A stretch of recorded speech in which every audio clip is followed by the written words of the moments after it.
Presiding bishop and our speaker, and I think from what I've been seeing that a lot of people would say, and our friends. So you're awesome. Come on up.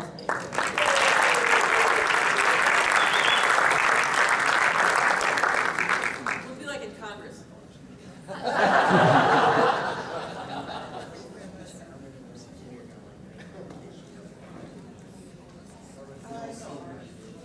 Hey, welcome back. Hey, look who's here.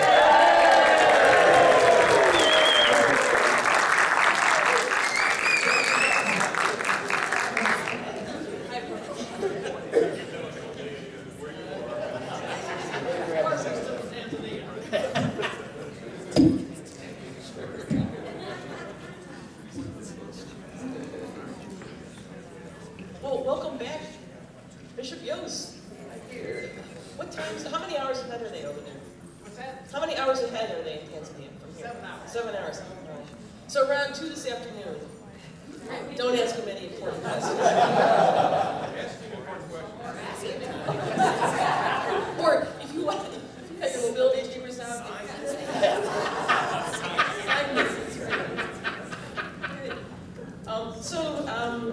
We're not going to make you have a response, Bishop Yost, to anyone. He's talking anyways. That's good. So Shannon has decided, and I agree. I concur. I know the rest of the committee can concur. Oh, it was her idea. If you like it, this idea, it's her idea. If you don't, it really was Shannon's earlier. Thank you. There you go. And we'll give your bishop a little time to wake up, and well, he's awake. It's to settle into here. So we're not going to have the official reflection and response by the bishop and staff, and then a break, and then more questions and that kind of stuff. We could just launch right into questions. And so last night we talked about being church and being Lutheran. And I think I covered most of the Lutheran bases that I wanted to make sure we covered. Oh, there's one more that I think is interesting or important that makes us also kind of countercultural. And I referenced last night that book by Samuel P. Huntington, Who Are We? Which is, in some ways to me, a chilling, frightening book. That this is the thought that we're not a nation of immigrants, but we're a nation of English settlers. Did I tell you this was a Sorry, I was talking about this last week too. The rule of law is important. Owning property, the correct religion, which would not have been us, and not being a hyphenated. He's worried about hyphenated Americans. So you're an American or you're not, and was worried about that. But also the founding myth that we hear about our country, particularly from the people who settled in New England in the 15 and 1600s, was that this was the New Jerusalem, that the United States was the country with whom God now had a covenant. And we heard that picked up during President Reagan's term. We talk about the shining city on a hill of Jesus, and that's been part of the American mythos for a long, long, long, long time. Well, as Lutherans, we have this understanding of there being two kingdoms. You know, the left-hand kingdom and the right-hand kingdom. The kingdom that's a temporal kingdom and also the kingdom of God, and we're citizens in both of those kingdoms.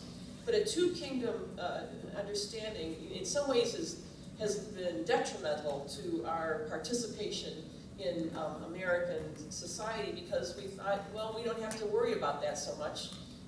Let everyone else take care of that. We'll just stay in our nice ethnic, at that time, European ethnic enclaves, and we wouldn't have to participate. And that led us not to be really, I would say, we weren't showing up in the public square in the history of this country in ways that other denominations and other religious traditions did. So your bishop will know this, we get to go, and we're lobbyists. Your bishop and I are lobbyists. So if you want to see what lobbyists look like, it's us. No, they look a lot better than the rest of them who do it for a profession. But we've decided as a church that it is important for us to give voice to those who might not have voice, and to advocate for certain things that we think are important, like feeding hungry people, or immigration reform is another one of our. We have ready benches. We're big into sports analogies in this culture, but apparently in the church. So these are all ready benches, and they were all formed to be the extension of the voice of the presiding bishop when we're trying to do work either locally, statewide, or at a national scale. And I was on the domestic ready bench. Herman, which one are you on? Immigration reform. Immigration reform, your bishop is. And so the domestic ready bench, we were mostly dealing with issues of hunger and poverty, which meant we spent a lot of time working on the farm bill, which for me was kind of hilarious because I'm a city girl. So I remember in elementary school when they brought an actual cow and an actual farmer to school. And I was in kindergarten like in 1960, and nobody worried about a kid falling and skinning a kid's knee. They just whip them up, spray them down, hose them down with Bactine, and knock back we go. Now you have just special little things, and everything's padded and everything. So they brought this cow on our blacktop playground, and this farmer, I don't know how they got the cow there. It's 130th in Lorraine. How did they must have, they had trucks, I guess. They brought these cows in. That's the first time I'd seen a cow. Cows to me were like, became an ice cream thing. Or, did this die? Or you're broken. Keep talking. Okay. I'll keep talking, Shannon. Hey, Shannon, it's not working. What's wrong with that fight? I was trying to do a Shannon. I thought it was a Shannon accent. It's more like Georgia than then I was supposed to advocate for the domestic ready bench on hunger, which is really an eye-opener for me. But we've done this now and been more active probably since 70s, 80s, and moving forward. But when we do this advocacy, they always give us a book of all the members of Congress, and we list all of their religious affiliations. And there are very few Lutherans. They're overwhelmingly Jewish, Roman Catholic, Baptist, Presbyterian, Episcopalian. But Lutherans, we haven't shown up. And that's the bad part of this two kingdoms understanding that we have. But the good part is an antidote to the myth that the United States now has a special covenantal relationship, or God has a covenant relationship with the United States. So we as Lutherans would say there is no earthly kingdom or government that has that kind of a status. That's specifically with God's people, the people of Israel, and we, grafted onto that, are part of this covenant, but it doesn't belong to a particular country. That is really, my guess is, overtly here, though probably covertly in the north. That's probably a real countercultural thing that you're saying down here. So people literally do drape the cross in the flag in places, and that's a tough thing. And I know I got into some trouble when there was a family that did a lawsuit that they wanted to take the clause on one nation under God out of the pledge, which was only added in the 1950s. That's what that came out. Not that I would know, but. Is that the Newberry mic? Okay, there you go. Okay. That's my Forrest Gump. Okay. Is that like it was filmed in your county? In our county. Your town? Not in Greenbow, Alabama. Okay. Wow.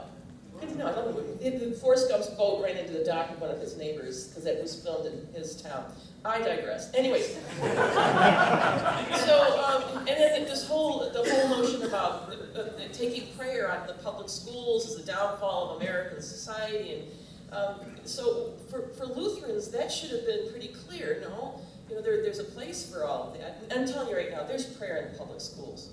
Before every algebra test, I was fervent. So, and when I went on our local radio station in Ashtabula, which is a really small town, people could not believe that I would say, I understand. I thought that this lawsuit was frivolous, and it was really beyond the pale, but I could understand when people would say that maybe we don't need to have that in there, because if you don't believe in God, then are you not really an American? And people would think, that's probably true. If you don't believe in God, you're not really an American. So that's not part of who we are as Lutherans, which is another countercultural thing, but maybe, we're patriotic, but citizenship should not require religious affiliation. So that goes back to the Huntington piece, where this is, it's religious affiliation to a particular religious group, of which we are not. I hate ending with a preposition, but it really was awkward, wasn't it? Of which we are not. What am I, Yoda? I mean, what was that? So So that's another part of our Lutheran countercultural. And I had breakfast this morning, and you were telling me how difficult it is, some ways, to be Lutheran in the South, and that in your town, the prom is always held. In Georgetown, my former call. Pardon me, in Georgetown, your former call, the prom was always held the Friday before Easter. Oh. Yeah, because spring break was after that, and then the kids went to school. The Friday before Easter. I know, because apparently that's not part of a Baptist tradition so much, at least is expressed in your town about having a Good Friday liturgy. So that was stunning to me. I grew up in places where there were lots of Catholics all the time, so that was pretty assumed. We were always so glad when we could have Reformation Sunday, because we could have St. Martin, we never called them that. Or the kids at St. Mark's and at St. Mel's would always get every Saint's Day off all the time. And then we had the Northeastern Ohio Teachers Association Day, NEOTA Day, and so we would call it St. Neota Day and say, what have you done to Okay, so we're church, and then church together, Lutheran, and then Bishop, they were just saying how much they appreciate the culture of this synod is to be one of people centered in Christ, grounded in prayer. And you guys might be showing up on the Synod Assembly video, because that's something I'm trying to get us as a church to do. So that's important. We're Lutheran, those great themes of grace, of being very clear that we need it, that, what is it people say, and you get this down here maybe more overtly than we do, that if you accept Jesus Christ into your heart as your personal Lord and Savior, you will get the parking spot closest to the door at the mall. You know, your life will be wonderful. You're just going to be happy and marvelous all the time. First of all, that's not scriptural. Jesus said, you did not choose me, I chose you. And the other part is, did they never read the book of Acts? I mean, it's not a great retirement plan to be a disciple in the first century. So that's an important one. Our understanding of grace, thought, hearing from some of you that that's not something that's, you hear that more from ecumenical partners about grace and justification than we do, and that our own people still have this notion that we really are responsible for our salvation. If we make a mistake, we're gonna burn in hell for all eternity, which is, you know, that's not what God intended, which is interesting. So that and then a theology of the cross and a culture of glory. An understanding of two kingdoms and our biblical hermeneutic, which I can say amongst you. And I can say catechumenate, and I'll leave out the other one. So that's really important. But then the other two that I'm really concerned about, hoping to work on, are being church together and church for the sake of the world that God so loves. So this church together, I think every synod bishop who ever existed, every presiding bishop and whatever we had in our predecessor bodies has tried to overcome this, and none of us have had success. So I'm not holding out that I'm going to do any better than my predecessors. But we are really a pixelated church in a lot of ways. And every congregation or agency or university or whatever we have, we really tend to think that our pixel is everything. Instead of seeing that all together, the pixels come together to make a single picture. And then we get really, really competitive about this. I know this was my context up in Northeastern Ohio. And I finally told people we can no longer work in isolation from or in competition with each other. And we've got to get over the idea that all we're going to do is serve Lutherans all our lives. And there's only so many Lutherans, you know? And so if some of the Lutherans go over to your church, then I'm losing market share here.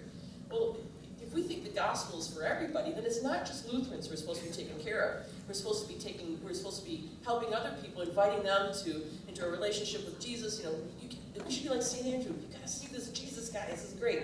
And then the other thing, when they come to our churches, don't say you're sitting in my pew. You know, I've actually experienced that.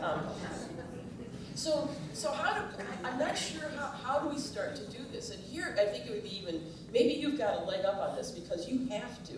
I hear that in some places, are you the only Lutheran church in your county? Yeah. Yeah, we were talking about that last night. So, yeah, so if you don't work together, have some place where you can come together, you're really stuck out there. You're really isolated, which is tough. Yes? I just want to say, I think campus ministry is one of those places where we have that charism. I mean, we literally are not, we're ministers to the university and sake of the university, so to speak, which is our world. I wish we could sort of raise that story up. We keep working on it from inside, but sometimes I think it's nice to hear from the outside of campus ministry.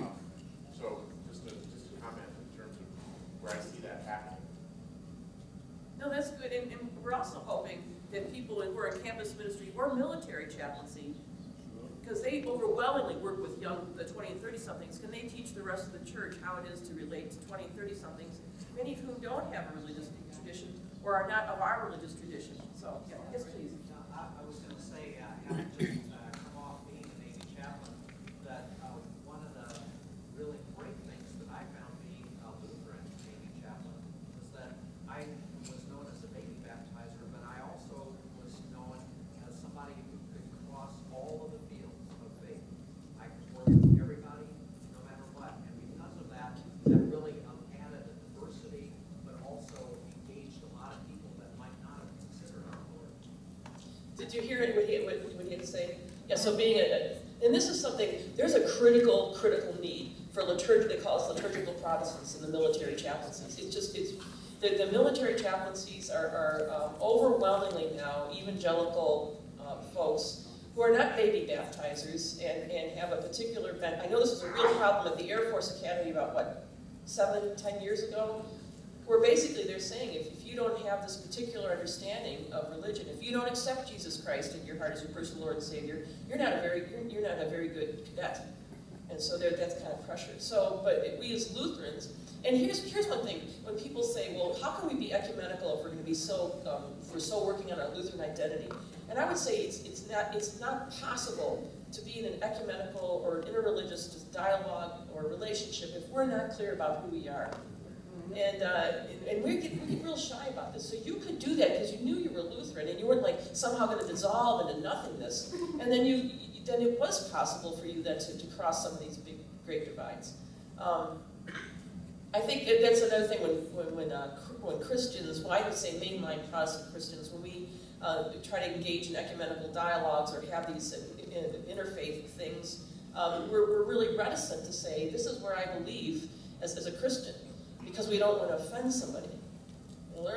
Paul writes a lot about the cross being a scandal and offending people, but I'm not seeing any Muslims I've ever met saying, well, I'm just going to play down Muhammad and not really talk about the Quran. We're just not going to do that sort of thing.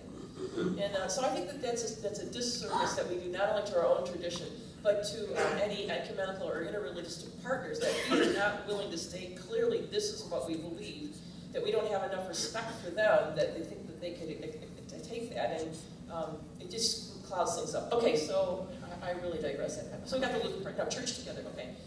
So how do we do that? I know in my former synod, and I sound like the pastor in my last congregation. Maybe next year I'll change my tune about this. But we had a workshop at a synod assembly, and one of those was, how do we start to work together as congregations instead of in competition with each other? And we didn't think anyone would show up, but like 130-some people showed up at this one workshop. And then the person who was leading it, he was this lay person, president of one of our congregations. He was into resource optimization. And he first came to me and said, what we need to do is close all these non- and under-functioning congregations, sell all their assets, and use that for the synod. I said, that's everyone's worst fear, and we can't do that constitutionally. So Dale, let's calm down here. But anyways, we had a better idea. So he asked these people, he said, how many of you think that your congregation is just going great guns, and everything is just hitting on all cylinders, whatever metaphor you want to use? And about 3 people raised their hands. So I think the pain was getting great enough in some places that we realized we have to do something a little bit different. So instead of selling off these congregations, which we cannot do, in fact, we had one congregation, and in its constitution, that if they ceased to exist, the building had to be razed to the ground. Oh, isn't that come on and love Jesus? Hear that. They didn't want the Amish to get the building. I don't think the Amish used to. So we divided all of our conferences into smaller geographic clusters, and it's easier for us because there are some places where in Springfield, Ohio, not in our synod. How many Whitburg grads? Right, there was first, second, third, fourth Lutheran Church. Now they've given them names, but how'd you like to be third Lutheran Church? Jeez, you're not even first and last. Anyways, so in Mansfield, Ohio, if you were at Wittenberg, they went through all the apostles, and then started on numbers and names. So he said, okay, you have these congregations. You're going to be a cluster in a geography. And then what we're going to try to do, and I don't know if it's still working, in some places it is up there, but maybe it's something that we could all take a look at. In your cluster, before you move to strategic planning, you need to have people come together and start, we signed a spiritual director to all of the clusters. And so the spiritual directors had several clusters. And then let's take this, let's slow this down, and let's just try to see what God might be doing here. And then let's talk to the people in our communities, instead of assuming we know what people need. So go out 2 by 2, and it also makes it less frightening, and meet with the community leaders, whether they were elected, official, or the unofficial. Like on our street, Sally Savarese was the mayor of Cherry Lane. She knew everything that was going on in everyone's house, and that was fine. So meet with that person and just say, I think you're already doing it here. What do you need? And then just be quiet and listen. What are your fears? What are the strengths of this community? And then having a chance to listen to God by listening to the community. Do that same thing for your own congregation. We had congregations that did not have contact information for percentages of their congregations. The last picture directory, which we know should only happen once every 10 years, because that's one of the most, maybe someone does photo directories for a living. Oh, that's just excruciating. Get people to sign up and all this sort of stuff. So they didn't even know what was going on in their own congregation. So we have us listen to God by listening to our community, to ourselves, to God, through Scripture. And then as a cluster, say, what is the ministry that we're called to here? And so instead of having 5 crummy food pantries that serve the same area, why if one congregation has a charism for that, that's the food pantry for this cluster. Or we got breakthrough once, a psychological breakthrough when another cluster not too far from Youngstown in the Warren area. And one congregation already had established a pretty good midweek worship service, evening worship service all year round. And another congregation about 2 miles away up at Howland, they wanted to start a midweek worship service until they finally stopped back and said, no, we have one, it's at that church. You go there for the midweek service, which, that's a huge step of faith, because what if they start to like it over there? Okay, then, I get them back. But if we see that we're one church in these places, then, and I know, and I used to worry about saying this, because what if the presiding bishop heard me, but I guess I can say this now. I just want to listen to myself when I'm saying it. I think membership is overrated, the way we count. I still fill out your program reports. We need that information. We do. No. We are looking at it. We do change them every year. It's that part, the second part where they ask these specific questions, like what do you do for Sunday school, or do you have make access for differently abled folks. I always didn't like that, because I might make sure we did that. And next year, could we put yes on that and ask a different set of questions? So it's like, oh. So, anyways, yeah, still feel that we need those. But membership might be something that's more fluid in the church. So maybe here somebody loves praise music, and it's well done. Not like some things we heard about this morning at breakfast, like bad karaoke in this one, with an arthritic elderly piano, a keyboard player, and the rest of the musicians didn't play in the same key, which was, I've been to that service.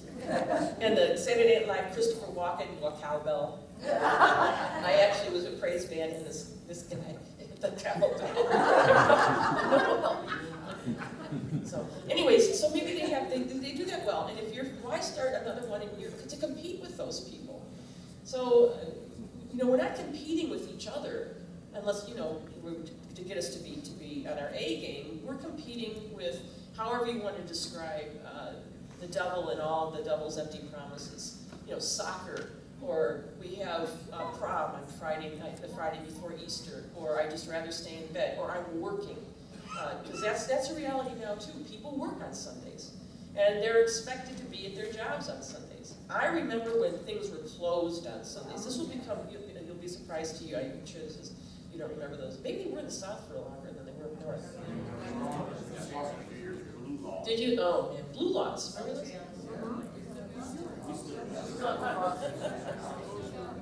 Okay, so the Walmart will be closed except for the food part. Right.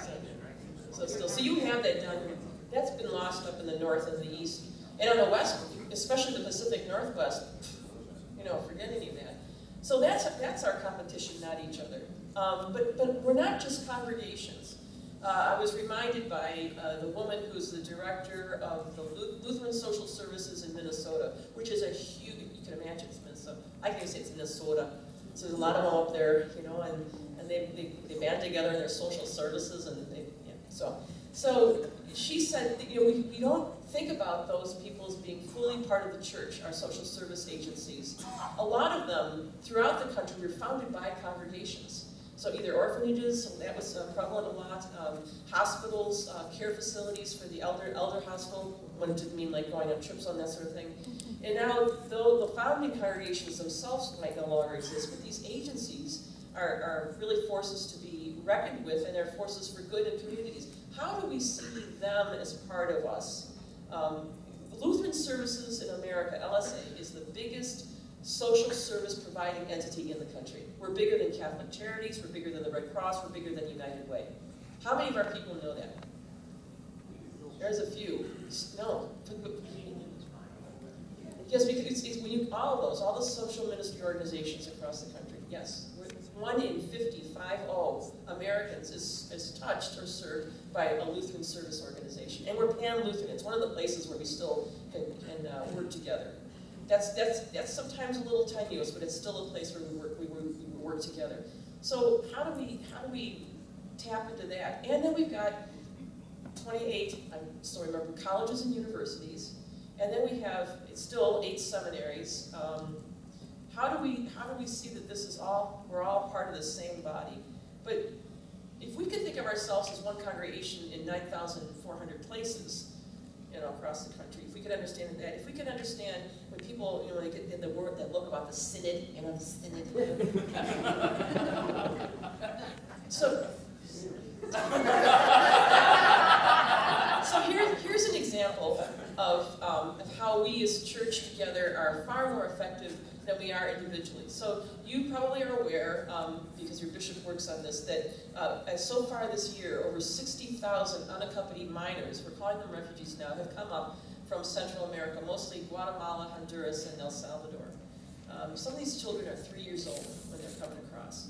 And it's not because the parents, and many parents are already here, or grandparents are saying, cheap babysitting, we'll send them up to the United States and we won't have any response. That's not what's going on. The gang warfare is so terrible. I think in particular right now in Honduras, which is a failed state, it's more violent than Somalia.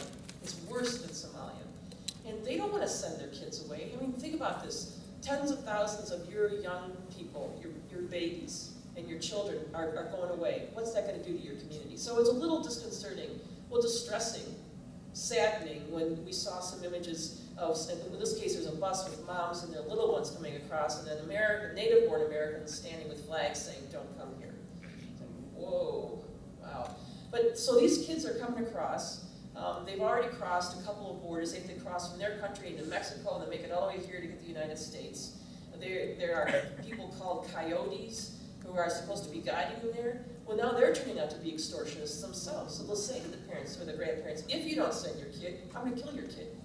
So it's a racket, and they get here, they've been abused sexually and physically by the time they get here. Many of these children, they show up at the border. When they cross our border, they just put their hands out like this. Just they're ready to be taken in. And then Steve Bowman, who is your executive for Congregational Synodical Mission, and Rafael Malpica Padilla, your executive for Global Mission, they went to the border to see what the response was. And they were in one of these detention centers, and the officers of the facilities, this one guy was crying because he's got these 3-year-old kids he's taking care of, and how terrible. So it's not like these awful, immigration people are horrible and they're just taking these kids, and it's overwhelming for them. So we have congregations along the border who are seeing what they can do to supply either clothing, Spanish-speaking people, find foster care for these kids, monetary help, and they're working with our